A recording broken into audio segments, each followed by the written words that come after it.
Hi, everyone. Kelly Deutsch here.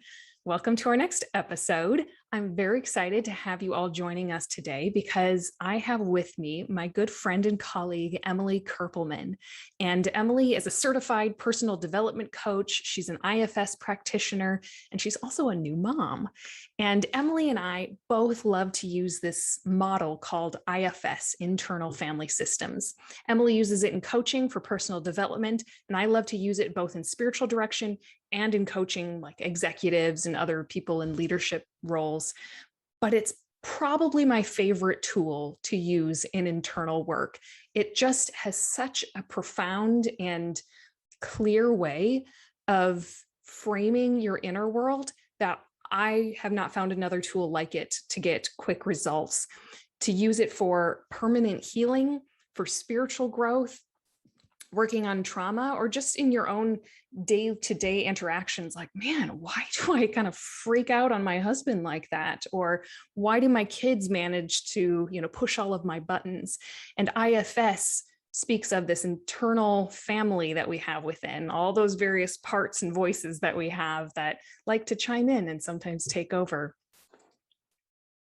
Today, we'll talk about what IFS is, explain a little bit about the model, and how you can use it for shadow work, for your spiritual growth, or whatever interior journeying you're doing yourself. So, Emily and I have been talking a little bit about shadow work, which is something that's kind of a popular thing to talk about, like, oh, I'm doing my shadow work and I'm getting into Carl Jung and doing all these cool things, which is really wonderful. But if you're anything like me, for a long time, I didn't exactly know what that meant or really how to do it. And if you're unfamiliar with shadow work, essentially what it is recognizing that there are parts of us that are incompatible with who we think we are or who we think we should be. And so we often just shove those into our unconscious or project them upon other people. And so instead of acknowledging how I can be, obnoxious, I will project that onto somebody else and be like, oh my gosh, that person, can you believe how obnoxious they are?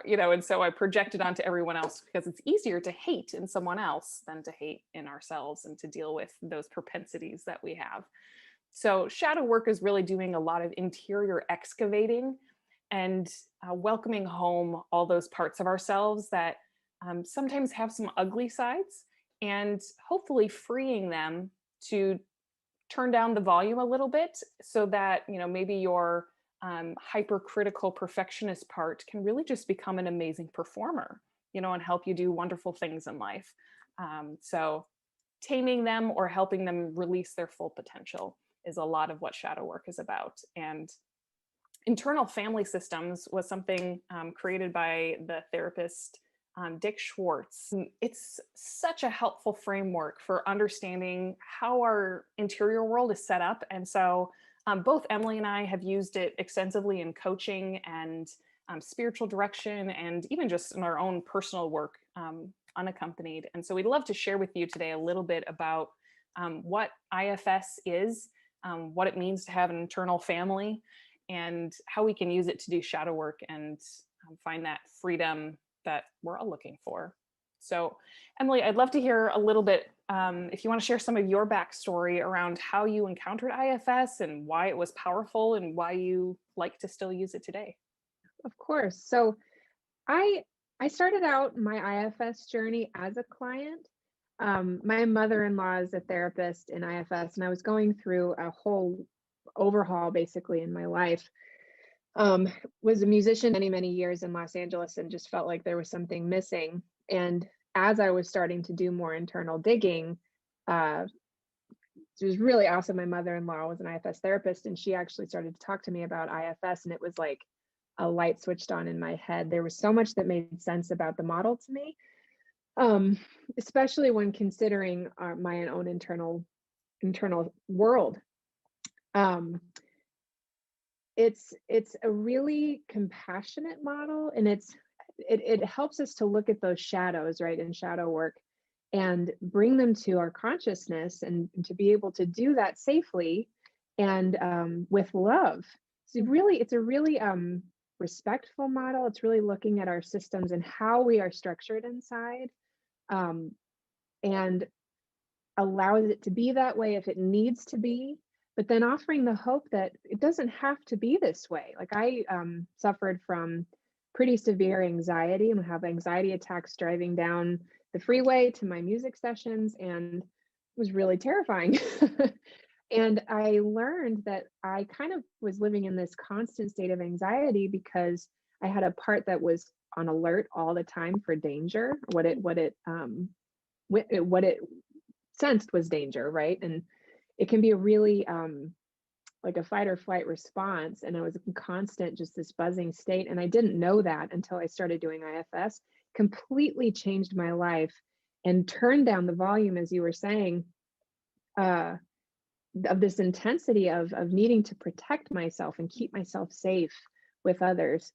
And so I started off as an IFS client and got into a training. As soon as I got into a training, I went also to a coach training, which is where I met my dear friend Kelly. And it really just started this internal, it's 3-4 years now that I've been doing this. And it was the beginning of this really awesome dig and structuring my understanding of myself and others. And really, I've just been so curious about people. Even like everything that I learn, I'm more and more curious about myself and other people. And I'm thrilled to be able to apply it to my own practice and to help people to communicate using IFS. It's like you can actually say, I have a part that is angry right now, instead of saying, you jerk, just coming from that part. Yes, yeah, especially where you mentioned that you're able to acknowledge all of these parts, and IFS uses that as like a technical term, that there are various parts inside of us, but it's also very vernacular. Like it's common for us to say things like that, like, oh, there's a part of me that wants to go to your party, Emily, and there's a part of me that really just wants to stay home and Netflix and stay in my sweatpants. It's just like we all have those various parts of us, and that's where it's easiest to recognize. But I think one of the most powerful parts of IFS is that we accept them all with love. Mm-hmm. There's a welcoming, there's an acceptance, there's a gratitude for what they do for us. And that can be really challenging, especially those parts that are super anxious and giving us anxiety attacks, or for people who have destructive behaviors or suicidal ideation, or some of those really big, tough ones. Like it's really hard for me to love the part inside of me that gets overwhelmed and just floods my whole system and it's hard to appreciate them sometimes. But when you see what their original intent is and what they're trying to help you do, it's so much easier to have gratitude. And just like human beings, when they're appreciated for all their hard work, oftentimes they'll start to calm down a little bit and just, yeah, like, oh, you see me. Thank you. I have been working so hard. And I know for the clients that I've used this with, that gaze of appreciation, they're like, oh my gosh, this changes everything. And I think it's different than a lot of traditional spiritual work sometimes, because oftentimes we're trying to root out those sinful tendencies, we might call them, in traditional religious language, instead of seeing like maybe the sin or the difficult behavior is really just the smoke and there's fire somewhere else, that there's pain somewhere in there which leads to a difficult behavior or something that's hurting you or others. So anyway, I just find that all so helpful, and non-pathologizing, like we don't have to see all these things wrong with us. Like, oh no, that makes a lot of sense. Why our parts are doing the things that they are doing. And I just wanted to say, rooting something out, has that ever worked for anyone? Like, I know that it can seem to be a temporary fix, right? To feel like we've rooted it out, when really in IFS, the term is exiling. We're pushing something down is what we're doing. And it doesn't really go anywhere. So there's these tendencies maybe that we don't like about ourselves or that haven't been accepted in our world or with the people around us, or that we believe at a young age would actually get us killed because our parents don't like it, Mhm. or something like that. We push it down. And so we are pruning our external Mm. appearance, but really what we're doing is pushing things down somewhere out of our consciousness so that we don't have to look at them, if at all possible. But it Right. doesn't really work in the Mhm. long term. And those things we push down, like, referencing shadow work, those are the things that really do drive what we do day to day and Yes, how we exactly. show up in the world. It's because of the pain and the shame and the things that we are keeping secret. Mhm. Um, and so what you're saying about the compassion of IFS is it's allowing those parts to be in the light and be surrounded by love, and it's learning how to love yourself and all of your parts, everything that makes you who you are, in a new way. And there's so much hope in this model and in shadow work. And that's what really I think I was feeling in the beginning when I was first introduced to IFS. And it's just this like, oh my gosh, I really am okay. You mean that? Like, one of the mantras of IFS is all parts are welcome. And even to this day, there are times when I, in my own work, realize that there's something inside of me that doesn't believe that. Still, after years of work, it's incredible that, like, just continuing to hit back on that phrase. It's true. Mhm. It's amazing. Yeah. Yeah, yeah, absolutely. And so today we'd love to share with you a little bit about what the model is and what these parts are, which is um, every part has a shadow part and a light part. It has a really good intention, and then it has really the shadow is when it gets turned up a little too loud. These tendencies that we have to, like, let's say, people please. Like, it's a great ability to be able to get along with everyone, but if that's turned up too loud and you people please to the extent that you never speak up for what you want and you let people walk all over you, then it becomes problematic. And so that's where we want to look at some of those parts, especially the ones that we shove into our unconscious and exile and leave in the shadow, because that's when you don't have consciousness. That's when they can drive your behaviors in a very frustrating way.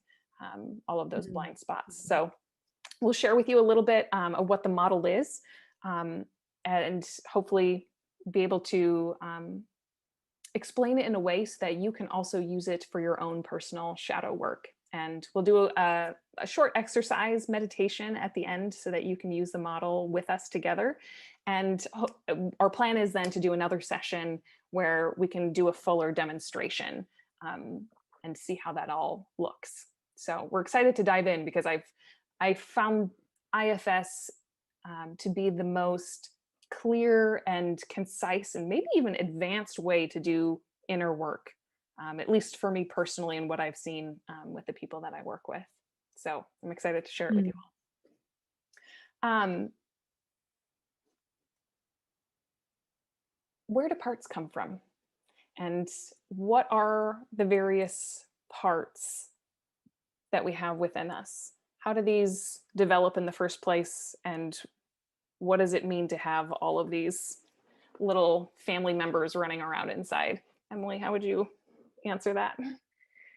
Gosh, there's so many ways to answer that. But the way that I'll start is, when we're born, we are basically structured the way we're supposed to be.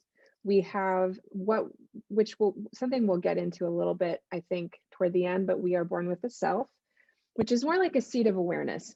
Mhm. And then there are parts that we're born with.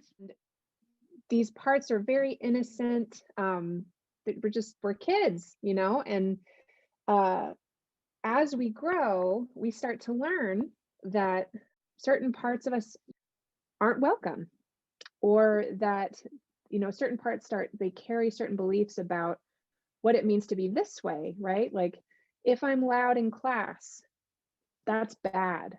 And so being loud, we learn I can't do that. I can't be loud. And so the part that wants to be loud is exiled and put away somewhere. And so the term exile represents those parts of us that carry the shame, that carry the pain of things that we learned usually when we were very young, that were bad, that meant we were like just these beliefs maybe that we're worthless, or that we are alone, or that we can't be connected with, or can't be, these things of us that we really don't want to be seen by others because it could be dangerous. And a lot of times it's even, we don't want to see them because that feels dangerous. And so they get pushed down somewhere. And a lot of times it's, they develop through trauma. Just being human, being rejected, being teased. A lot of times these parts are steeped in shame. So the feelings are so big that our internal system hides them away and exiles them. Mm-hmm. And so that's at the core of a lot of what our systems build off of. That's what's at the center of the unconscious space. Yeah, and those exiles, their pain and their shame feels so big, we don't want to feel them. So as you mentioned, our system develops other parts to help keep them and to manage them. Like, okay, we got to make sure that you stay in exile, because I can't walk around feeling like I'm not enough all the time, or I can't walk around feeling like I am going to be rejected by everyone all the time. So I'm going to manage Kelly's life or Emily's life or whoever you are. And we have all of these manager parts that do a lot of really good things as well, because they manage a lot of our day-to-day life.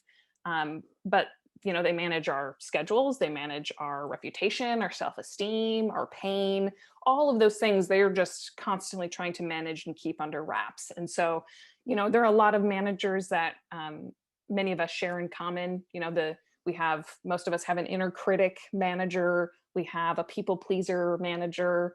We have a perfectionist manager, a lazy part, a performer. There's all these parts that are within us that are trying to help us not feel this pain, and to just get through our daily life, do what we need to do in work or, family life. So these managers have these beliefs that, okay, like the perfectionist part, if everything is perfect, then I don't have to feel inadequate, and that I'm not enough. Or if I please everyone and everyone around me is happy, I don't have to feel the pain of rejection. Or if I can just relax and binge watch Netflix every evening, I don't have to feel all those difficult, painful feelings of loneliness or abandonment or whatever is really underneath all of those things. So managers help us a lot with coping mechanisms that can be both really positive.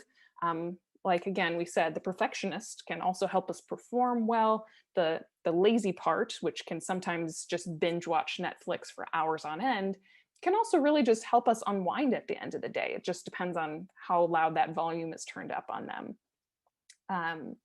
But unfortunately, sometimes, despite all their efforts, these managers either get tired or just, they try everything, but still they're unable to keep those exiles in exile, and those really painful feelings get triggered. And that's when you feel anxious, or you have a panic attack, or you realize that, I feel like I'm not good enough. And that's when the last parts sometimes come up.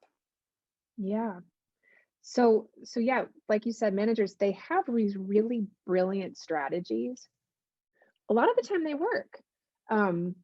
Like that perfectionist probably keeps us in good graces with work, with people that we're around day to day because we're doing things right. But when those parts fail at their jobs, and those exiles, rush up and completely take over, the feelings that we have are just, to those parts, unacceptable, because these parts protect us. Managers are protectors. And this second type of protector is called a firefighter. And so they come in, they're literally there to douse the flames. They are a last resort. Nothing else is working, so they come in. And a lot of times managers and firefighters do not see eye to eye, because managers kind of keep you in your life.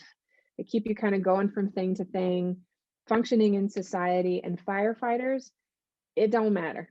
They're coming in, they're going to put out that flame however they think is necessary, and they can be very extreme.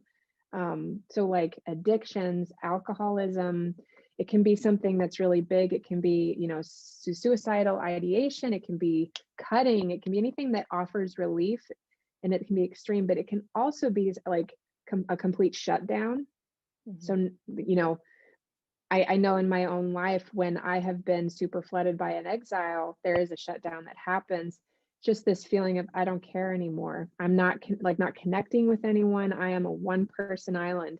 And it feels, there's just a numbness that comes, and that is a firefighter.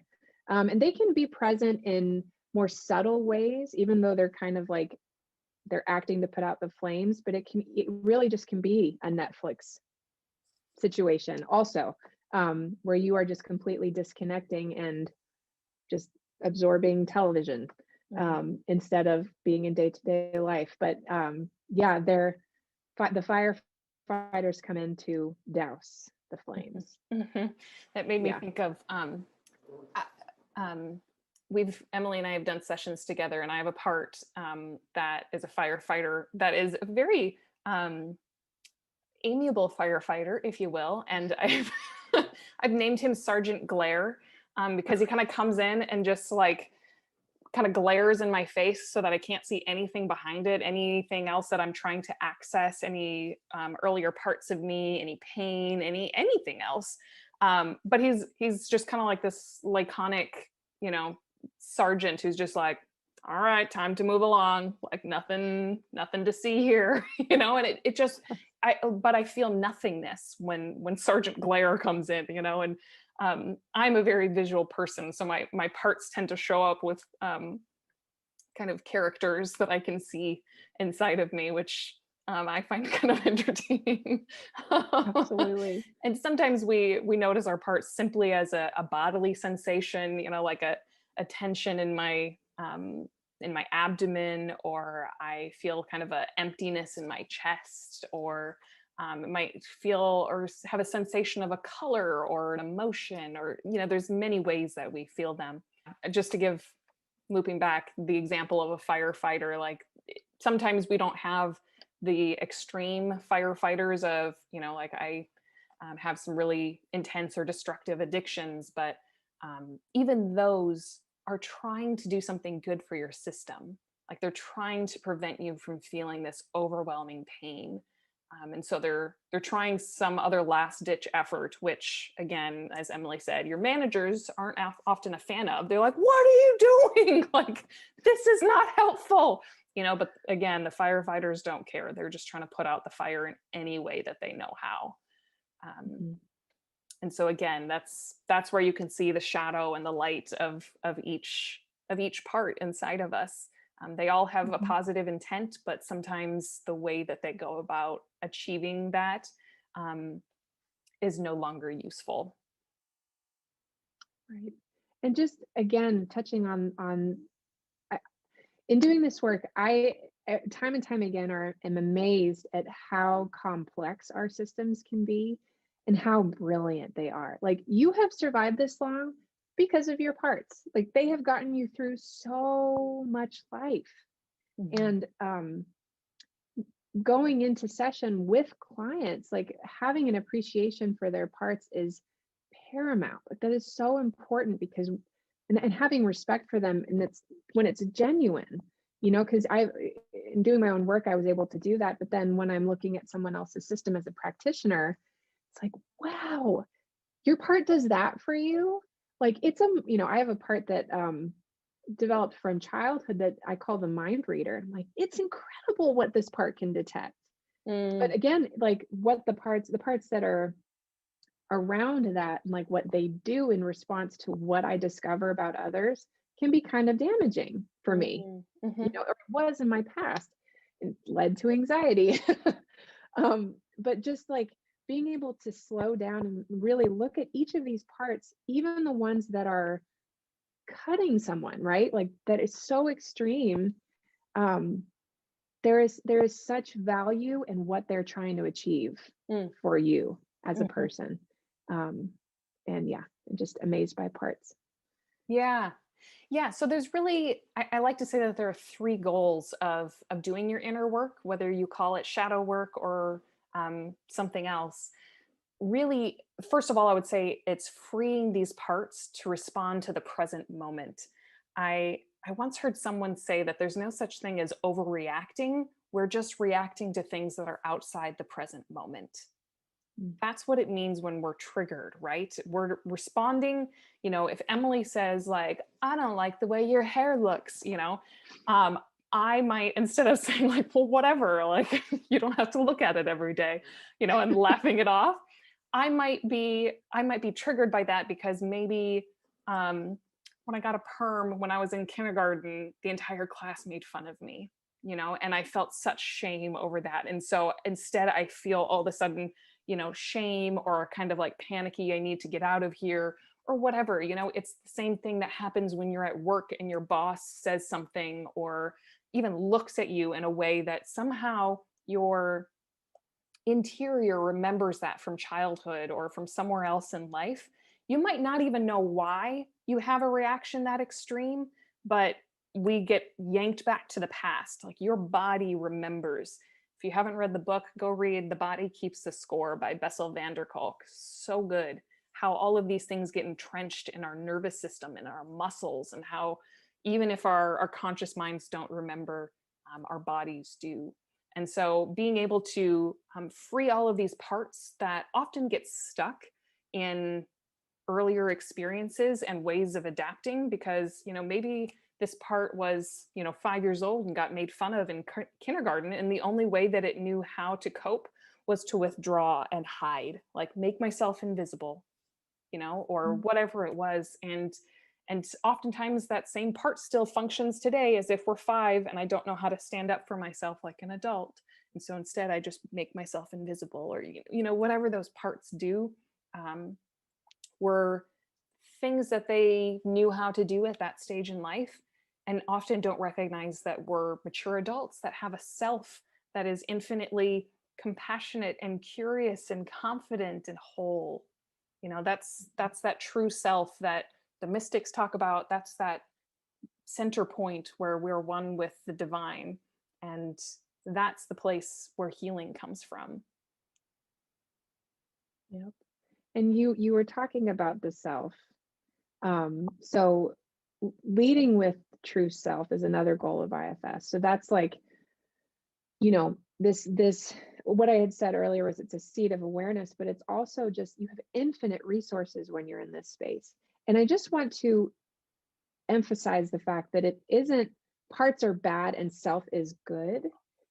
It's when you can have harmony in your system, have space for everyone that's there, including self, and come from this place of healing, of compassion, of centeredness, of stability.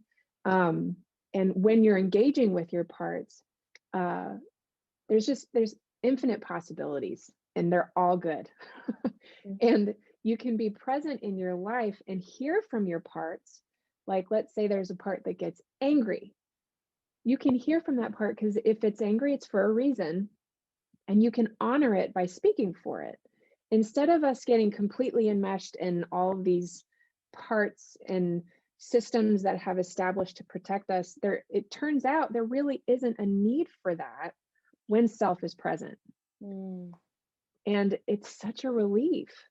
And you're in self. There's what IFS calls the 8 C's. And I have them over here because I always forget them. But if you find yourself in a state of clarity, compassion, if you're feeling courageous, confident, creative, calm, or connected, any of those C's is an indication that you've got some self energy on board. The ones that I find are the easiest to connect with self, or to know if self is present, are curiosity and compassion. Mm. If you are feeling compassion for the parts of you that are present, then you've got self on board and there's some healing possible.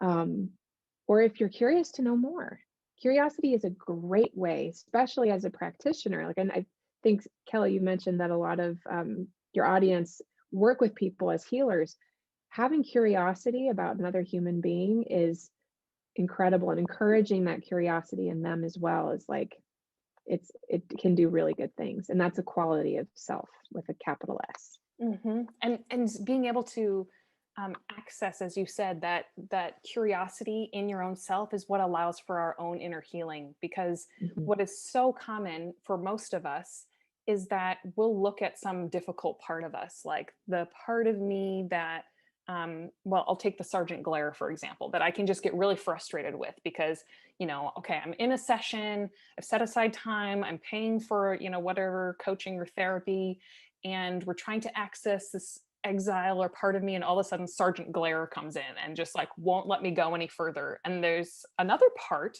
that pops up and gets frustrated with Sgt Glare, like, you're blocking my way, dude, or whatever difficult behavior it is, whether it's anxiety or other things that you don't like about yourself or how your interior works. And usually we have another part, whether it's an inner critic or a judgmental part or some other part that has such hatred and frustration. But to recognize that that's a part too, that's not yourself. That's another part. Usually that recognition is like, oh, so I can, okay, so this part is also just trying to help me. Maybe I need to work with this judgment part, this inner critic part that is so frustrated with these other ones, instead of constantly having that negative self-talk, which is just another part. But that's what allows us to walk closer toward healing, Mhm. and being whole. If we said there's 3 goals in IFS, one is to free your parts to respond to the present.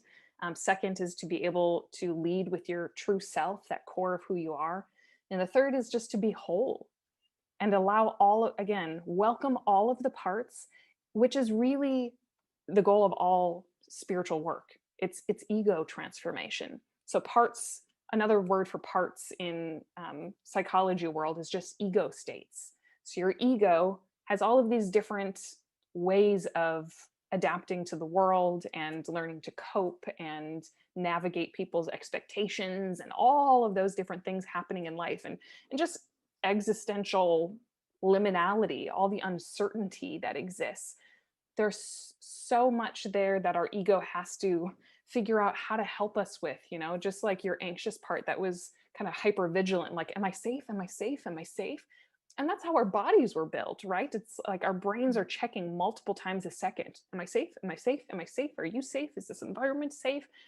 And allowing our parts to calm down because, hey, self is present.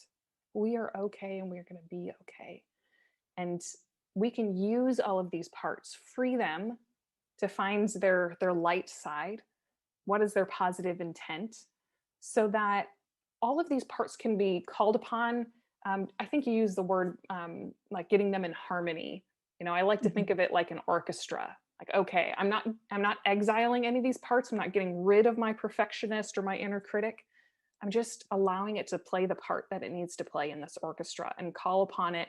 Self would be, the conductor, like calling upon the different parts when they're needed in your life so that they all work in harmony together, instead of one like kicking over the conductor and be like, I'm in charge now. Okay, here's what's going to happen, which is often what happens in our life, instead of having that lovely harmonious orchestra all working together. Yeah, and it's, parts don't know the good news yet, Mhm. that they can be in the orchestra, that they don't have to be in the lead until we Mhm. start doing this work and discover what it feels like to be in self and to have that relationship with what is inside of us, that you actually do have a true leader in the system, that these like 5-year-old and 10-year-old parts don't actually have to be in the conductor's chair.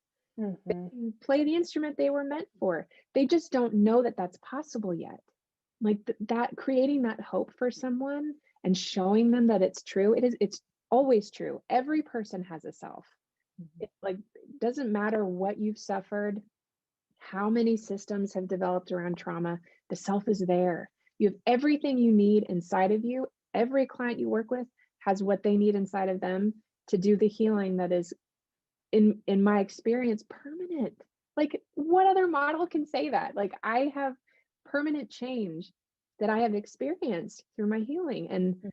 it isn't because of anything that I found in the outside world. You know, I was guided to find the healing inside of myself. And there's something so incredible about that, Mhm. that Mhm. you have it all inside of you. Every Yeah. person does. Yeah. Yeah. And I love, for those of you who are, walking down spiritual paths, that's where God dwells. That's where the divine is. And I love the mystic John of the Cross. He would say that God is the center of our souls. And the word that he used in Spanish was not Dios está. He said Dios es el centro, meaning like he's not just located there, but he is that soul's deepest center, And so being able to recognize that I have that profound source of love, compassion, courage, connectedness, curiosity, all of those things always dwell within me just by right of being a human person. Mm, so cool. Yeah. Yeah. So we have all of these parts, right? We have, first of all, of ourself. Then we have these other parts that are developed, especially through childhood, the exiles that hold all of our pain and shame. And then the managers who are like, yeah, I don't want you to have to feel that. So I'm going to help you manage your life and your schedule and everything else. And then the firefighters who sometimes step in when things get too extreme for them. And we're like, we got to shut all this down. Let's numb out in some sort of way. Um, and now all of this sounds really interesting, but how do you actually use this in your day-to-day life? Um, Mm, Emily, I'm wondering if we talked before about the Rumi poem, which I know mhm. some people on here are familiar with and might have even thought of as we were saying, like, you need to welcome all parts of yourself. And there's a lovely meditation that Emily has shared with me that starts with this Rumi poem and allows you to walk through like an IFS exercise that allows you to recognize your inner parts. And I'm wondering if now would be a good time to invite all of our listeners to try this exercise with us so you can feel for yourselves what it's like to recognize the different parts that are within us. Mhm. Awesome. Yes. So I just turned to the page. So I think what I'll end up doing, I'm going to read this poem by Rumi, and then I was going to just lead you guys in either a meditation or an exercise, however you want to apply this, however you're feeling in the moment. I'll invite you to close your eyes and really see what is present for you, and really pay attention to your body and your mind. And there is the option that if you wanted to actually draw this out, it can be very helpful as well, just depending on how you are. But what I'll do now is just invite you all to close your eyes if it feels right, get settled in your seat, or if you're lying down, and really just taking a second to tune into your body. Maybe taking a couple of deep breaths. Personally, I'm noting that I have a bit of like more animation than normal in my body. Like my legs and arms want to jump a bit just because we're filming this, and um, it's a different way of being. And so I'm noticing that, just seeing what you notice. Taking a couple of deep breaths. And as you're doing that, I'm going to read you the guest house. I'm just noticing how it lands for you. This being human is a guest house. Every morning, a new arrival, a joy, a depression, a meanness, some momentary awareness comes as an unexpected visitor. Welcome and entertain them all, even if they are a crowd of sorrows who violently sweep your house, empty of its furniture. Still, treat each guest honorably. He may be clearing you out for some new delight. The dark thought, the shame, the malice. Meet them at the door laughing and invite them in. Be grateful for whatever comes. because each has been sent as a guide from beyond. So just letting the sense of that settle into your body with whatever you detected before I started reading that poem. That it is welcome here. And if you can't sense that it is welcome here, notice who's blocking you. Who else is at your table right now? Maybe it's a phrase in your mind that it's speaking, and that's how you notice it's here. Maybe it's a tension in your jaw or your shoulders.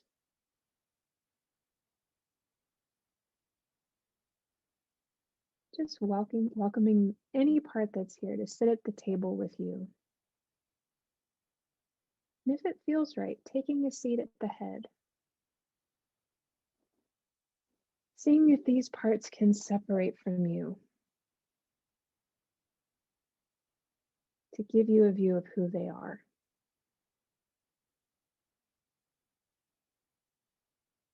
Maybe asking them what they're trying to accomplish for you. How do they protect you?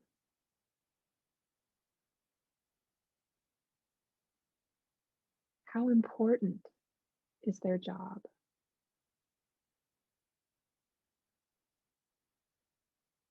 What would happen if they weren't doing that job for you?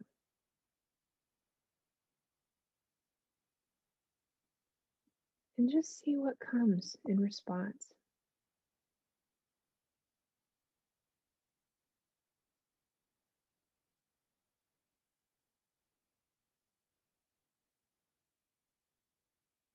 Next, just seeing if they notice you listening to them. Notice that you are available to listen, maybe for the first time.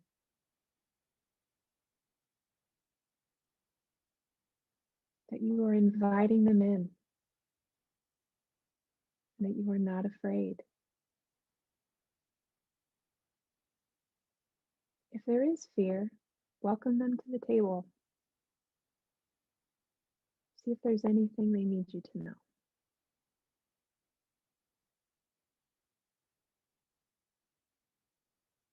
And asking, what would happen if you weren't afraid?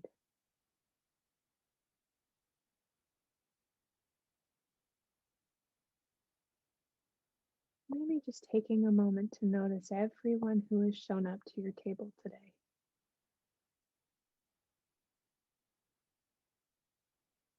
And remembering all of these parts really want the best for you. And they're doing everything in their power to protect you. And if you can, expressing some gratitude for them and everything they've done for you up to this point in their own way. And seeing if they can receive it from you. And if it feels right, just letting these parts know that you will be back to spend more time with them, to better understand them. And if it feels right, expressing the curiosity you feel about them.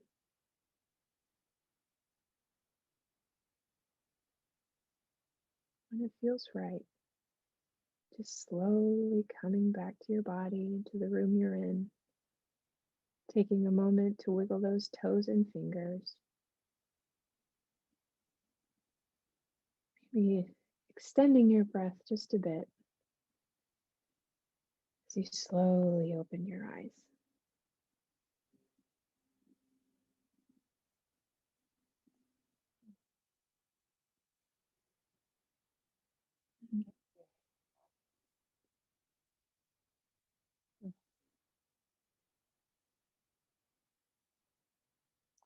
This is a nice exercise to be able to use, I find, whenever I mean, at any time, but especially when you feel like your thoughts are spinning, to stop and just say, okay, who is all in here? And see who's at the table, who's throwing a fit. There might be one part, you might have an intellectual part that is like, okay, it doesn't make sense to go this direction. You might have another part that's like, well, it doesn't matter because this person's going to be mad with us and we can't have that person mad at, and all the different like thoughts, and to be able to write them out. There is something so powerful about that. I think, gosh, and I'm trying to remember the study I once read. It was something like if you spend 15, 20 to 20 minutes a day journaling out your thoughts, especially, I think it was talking around a traumatic experience, that the traumatic symptoms like PTSD type symptoms were dramatically like decreased over, I think it was only like 5 days. It was incredible. But Oh just being able to gosh. write out some of those things, like what's all this insanity, so that you don't have to keep flying around in monkey mind or that hamster wheel that continues to spin with these polarized parts that are all saying different things. If you can write them down, whether it's around a table or just writing out, what are they afraid of? Like, what are my parts? What is this one part freaking out about? Or what is this one part super annoyed with this person and can't get over how much she gets under my skin, or whatever those things are, to take the time and write out, however ridiculous it sounds. It's going to sound ridiculous. You're going to have another part that shows up and is like, that's so ridiculous. You sound so juvenile. I can't believe how immature you are. And to say like, okay, I'll get to you in a second. Like, I'll write out all of your thoughts as well. Right now, I just need to do one part at a time, what these parts are telling me. And often when you get them on paper, it's a little bit easier for self to step in and have some compassion and say, wow, yeah, you look like you're really wound up about this. It looks like you're really afraid of offending her. Yeah, wow, it looks like you, intellectual part, are trying to make sense of all of this, and it's hard to make sense of human emotion sometimes. Things that don't have a right answer. Mm. Yeah, so I find IFS can be so hugely helpful. My favorite book on this, I don't know, Emily, if you have a favorite book, but the one that I recommend to everybody is the Self Therapy by Jay Earley. I love this one, and is, yeah, the one that I recommend to all of my spiritual directees who are interested in this kind of work. It's a really helpful walkthrough, and some good exercises that follow it as well.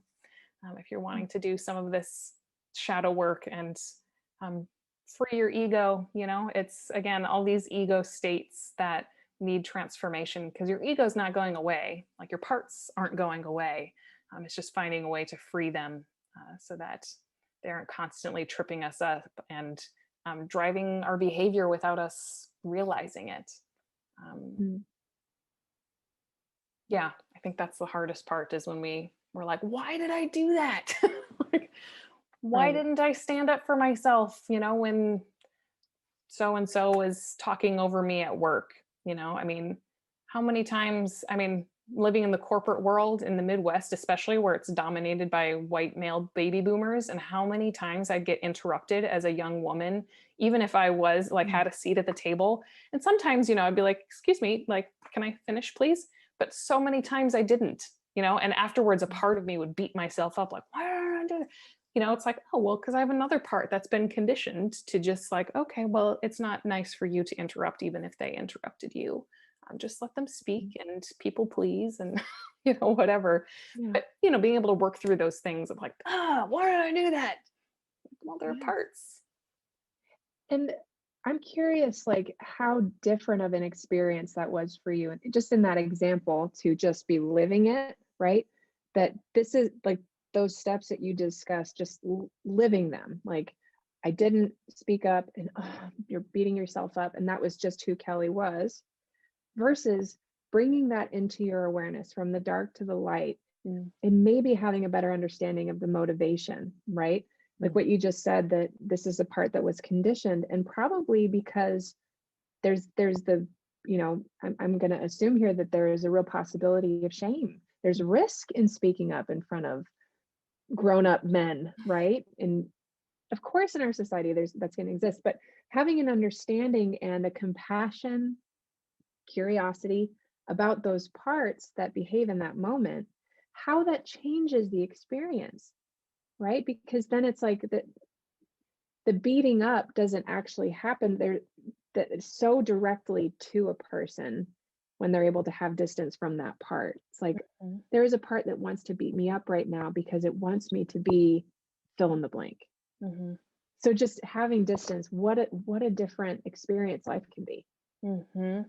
Yeah, so much so. And yeah, instead of the self shame and blame, it's like, oh, okay, here's what was going on in there, and there can be just Mm-hmm. compassion and acceptance and healing, so that Hmm. next time I can acknowledge those parts, if I get spoken over again at a corporate board meeting or something like that, that okay, this is probably going to happen again. I'm going to have a part that is just wanting to be patient and let the other person finish, but I can prepare my other part that wants to stand up, and straighten my spine a little bit and say, "Excuse me, can I please finish what I was saying?" um, Right. or whatever it is. But it is so powerful to be able to have just this framework to work through it all instead of just getting lost in all of it and frustrated with ourselves. Mm-hmm. Yeah. Absolutely. It's a Yeah. great example. Mhm. Yeah. Are there any final examples that you would like to share, or other um, connections that have been really helpful for you in this work? Well, in asking that, it's interesting. I had a blank part show up. Has anyone else had this experience before? Well, where I'm sure there's thousands of examples I could reference from my own life. Um, but I have a part of me that's goes completely blank. So that's the And experience I'm that's an having right example. now. Yeah, it's an example. And you know what's interesting is in the past, if this would have happened in a conversation that's being filmed, that is going to be shared with an audience in the hopes that it will offer some information and some enlightenment to somebody, to have a part that shows up that is just blank was unacceptable. Mm, That is not okay, especially if I'm coming to the conversation as a person that has some of the knowledge to share. That would have triggered so many shame parts for me to be like, oh my god, I'm such an idiot, or they're going to think I don't know what I'm talking about, like imposter parts. I can hear them in the background. I'm not taken over by them right now. mm. Now I can acknowledge they're there. I can acknowledge that this part uh, that showed up that was blank was feeling some pressure, like come up with something. And then being able to say, well, you are something. Okay, this is, you're a part of me. And not get swept up in it is so amazing. I just, Mm, yeah. So it's in moment to moment. Sometimes like this work is not perfect. We are humans. You're going to get swept up in pain. You are going to get triggered by people in your life. There is no way around it. What's awesome about IFS is a lot of the time we have the tools necessary to not get swept up every time. yes. And when you do get swept up, it's an opportunity for learning. Even though it is so painful, it's giving you a new window to see yourself through. Mhm. Like, what a value. Um, and, I've another quick example. For the last couple of weeks, have been completely taken over by shame because of something that happened in a workshop that I felt like I wasn't able to be a support to one of the people that was learning from. Imposter syndrome got triggered.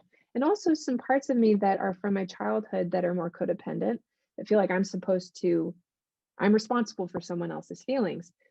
And I spent 2 weeks completely wrapped up in this shame. I had a firefighter come in and say, you know what? I don't need anyone. I don't need to be connected to anybody. I'm fine, just complete disconnection. And it was a numbness and it actually felt really good. And so as the going through the process, I can see, God, it feels good. Thank you, firefighter. Like I'm so glad to be numb right now because that pain was intense. And I was feeling shameful about letting someone down and what that means about me. Um, and have done some extraordinary work as a result.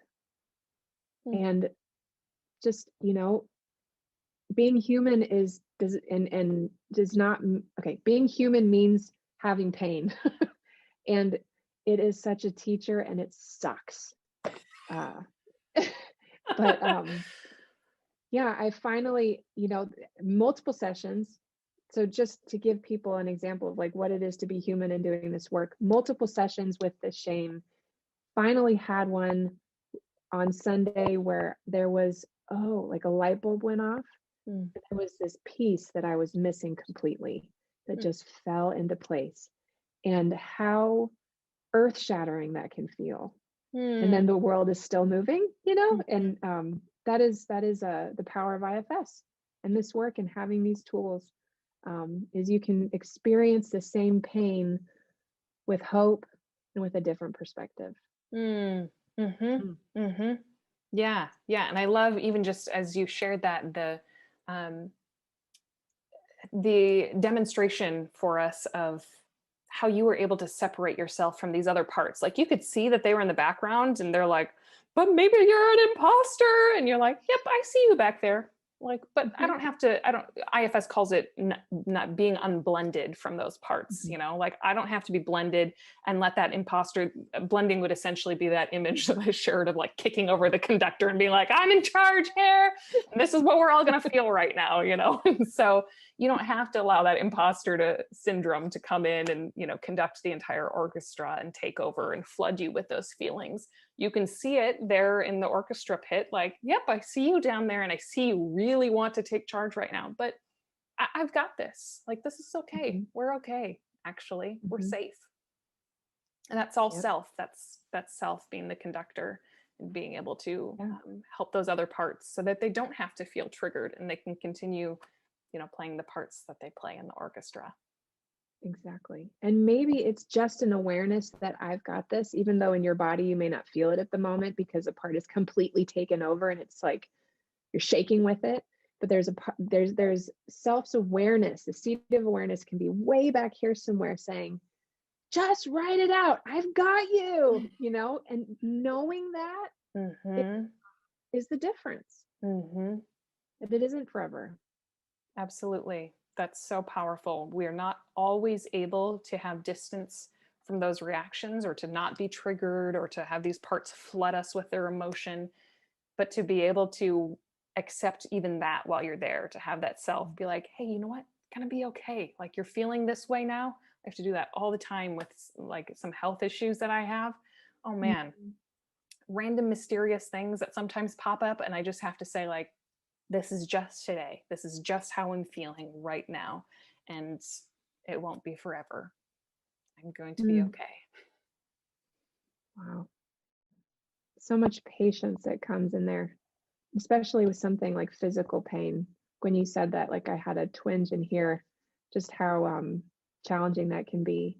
And IFS even has a lens into um, that books that deal with physical pain and parts that exist there. And Mm. it's beautiful, beautiful work. Yeah, yeah, thank you. Yeah, and I look forward to sharing a fuller demonstration with everyone. So tune in next week and we'll show you what this looks like to actually walk through something start to finish so that you can do some of your own internal work. That's one of the beautiful things about IFS and why that book I showed you is called Self Therapy, because you really can get in touch with yourself by yourself. Like you don't absolutely need somebody to hold your hand. It's helpful. I mean, both Emily and I have both given and received that and found, personally, I found that to be hugely helpful to have somebody kind of walk me through it. And oftentimes after you have somebody hold your hand a handful of times, it becomes much easier to do it on your own, to work with your parts and journal or do your own exercises, so that you can free up these things, these parts that you've shoved into the shadow, so that they can all find that wholeness and freedom Mm, transformation that we're all looking for. yes, there is hope. Indeed. Yeah. Well, thanks so much for joining me today, Emily. I appreciate you sharing all of your wisdom and your vulnerability and your parts. There is a lot of Mm, wisdom just in vulnerability, and I think that's a big part of what we're trying to share in our series. There's Mm. something beautiful to be gained when we risk being human. Amen. Thanks for having me, Kelly. This was wonderful. Yeah, absolutely. It's been a joy.